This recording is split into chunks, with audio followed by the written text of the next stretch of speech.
नहीं हुआ है। तो ये कोई पहली बार नहीं है, कल शायद 14वां बार ये कहा गया मुख्यमंत्री जी के द्वारा। सफाई तो एक आध बार होता है, 2 बार होता है, 3 बार होता है, लेकिन 14 बार नहीं होता है। और जब जब मुख्यमंत्री जी इस तरह का बात करते हैं तो इसका मतलब लगता है कि फिर कहीं जाने वाले हैं। बिहार का लोग तो यही समझता है, जब ज्यादा सफाई होने लगता है तो हम लोग भी अब डर जाते हैं। अब मेरी तरफ आने वाले हैं, कहाँ जाने वाले हैं, लेकिन कहीं न कहीं जाने वाले होते हैं। बिहार में से नमस्कार, आप देख रहे हैं पॉइंट्स ऑफ पॉलिटिक्स। कांग्रेस कार्यालय सदाकत आश्रम में एक प्रेस कॉन्फ्रेंस रखा गया। बिहार कांग्रेस के प्रदेश अध्यक्ष अखिलेश प्रसाद सिंह ने यह बताया कि नीतीश कुमार कोई पहली बार सफाई नहीं दे रहे, लगभग कल 14वां बार सफाई दिए हैं। वो जब जब सफाई देते हैं ऐसा महसूस होता है कि किसी और पार्टी से जुड़ने वाले हैं। तो ये कोई नई बात नहीं है, शायद वो किसी और पार्टी से जुड़ भी सकते हैं या जुड़ने वाले होंगे। तो क्या कुछ कह रहे हैं अखिलेश प्रसाद सिंह, हमारे वीडियो में बने रहे।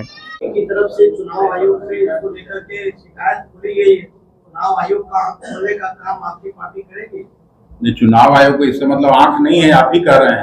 आप बोल रहे हैं क्या? नहीं, हम तो कह ही रहे हैं, हम तो लगातार केवल यहाँ से नहीं, ये वहाँ दिल्ली में 2 बार प्रतिनिधिमंडल मिलके ये बात कहा है। जयराम रमेश जी का अगर आप देखे होंगे, उन्होंने भी कहा है और बिहार के इशू को उठाया। दूसरी बात ये, जम्मू में ये अनुभव देश की आजादी में कांग्रेस की बड़ी भूमिका की बात हुई।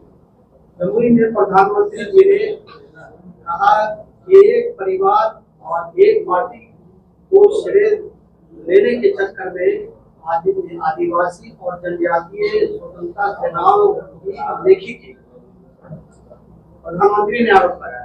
प्रधानमंत्री जी तो अनर्गल आरोप लगाने के लिए जाने जाते हैं, इसमें तो कोई बात है नहीं। लेकिन वही आदिवासी मुख्यमंत्री को जेल भेजने का काम अभी कुछ दिन पहले किसने किया था? कांग्रेस पार्टी ने नहीं की थी। राष्ट्रपति जी को अभी न केवल संसद उद्घाटन में बल्कि अयोध्या में मंदिर के उद्घाटन में भी वो भी उसी वर्ग से आती हैं, उसी बिरादरी से आती हैं, तो उनको नहीं बुला के ये उससे वो समाज उपेक्षित और अपमानित नहीं महसूस कर रहा है। इस पे भी ध्यान जाना चाहिए था प्रधानमंत्री जी का और उनकी पार्टी का।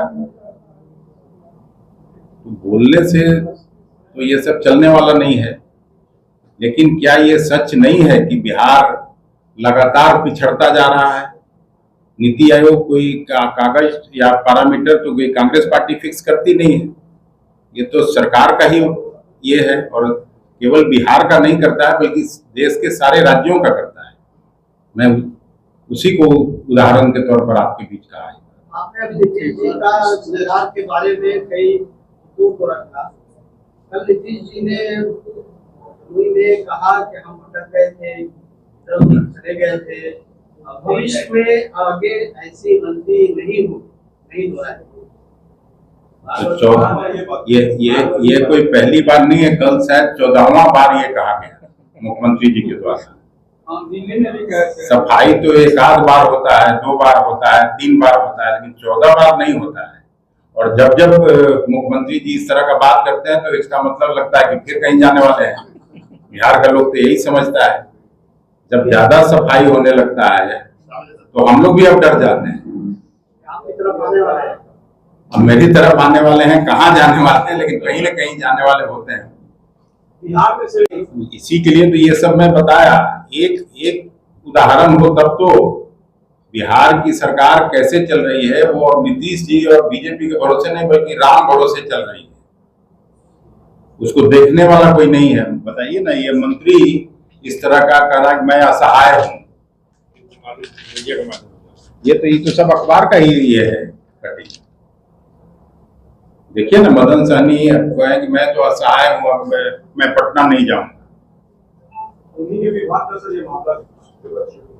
बिल्कुल वही मैं कह रहा हूँ।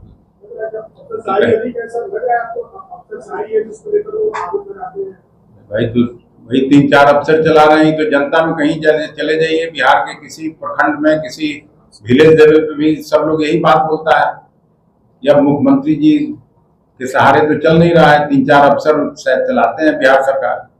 बच्चों की मौत को बता दिया कि मसाले में गड़बड़ी थी, इसलिए 3 बच्चों की मौत हुई है। मसाला होता है कि बच्चे की मौत है, इस पे आप नहीं, ये कह रहे हैं कि भगवान भरोसे है बिहार की जनता।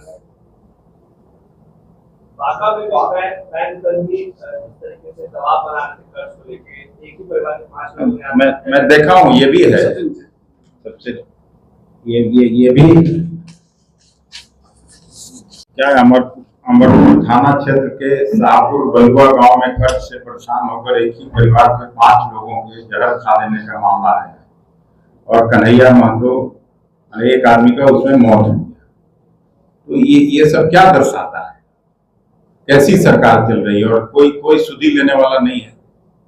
वेलफेयर स्टेट की परिकल्पना पर हम लोग का संविधान बना था, लोगों का वेलफेयर ही पीछे छूट जाए और केवल शासक वर्ग अपना मशगूल रहे, तो इससे खराब स्थिति कुछ हो नहीं सकती। सिवान में फिर से जहरीली शराब से मौत हुई है, अब तो तस्कर भी मर रहे हैं जहरीली शराब। अब एक ही बात हम लोगों को बोलते हुए बार बार शर्म आती है। सरकार का तो एक्शन नहीं होता है, पता नहीं किस तरह से लोग पॉलिसी बनाते हैं। और अगर है कि नहीं हम शराब बंदी पूरी तरह से लागू करें, तो पूरी तरह से लागू होना चाहिए। फिर शराब कैसे आ जाता है लोगों के घर में, कैसे लोग शराब पी लेते हैं, और इतना दिन से शासन प्रशासन सबके लिए बड़ा सवाल है। आज पटना हाईकोर्ट ने मनीषी की है शराबबंदी। पटना हाईकोर्ट ने कहा है कि जो शराबबंदी है वो तस्करों और पुलिस कर्मियों के कमाने का एक जरिया हो गया। पटना हाईकोर्ट ने तो ठीक ही है ना, तो उस टिप्पणी पर सरकार को संज्ञान लेना चाहिए। और नहीं तो नीतीश जी को फिर इतना नैतिकता का दुहाई देते थे, अभी पता नहीं नैतिकता कहाँ चली गई। इतना में तो छोड़ के चले जाते थे नीतीश जी। एक बार रेल दुर्घटना हुआ था, इस्तीफा कर दिए थे, पता नहीं यहाँ कोई क्यों उनको इस तरह का सलाह नहीं देता है। धन्यवाद। तो जैसा कि आपने सुना कि अखिलेश प्रसाद सिंह ने यह बताया कि नीतीश कुमार जी कोई नई बात नहीं है, कोई पहली बार नहीं वो सफाई दे रहे हैं।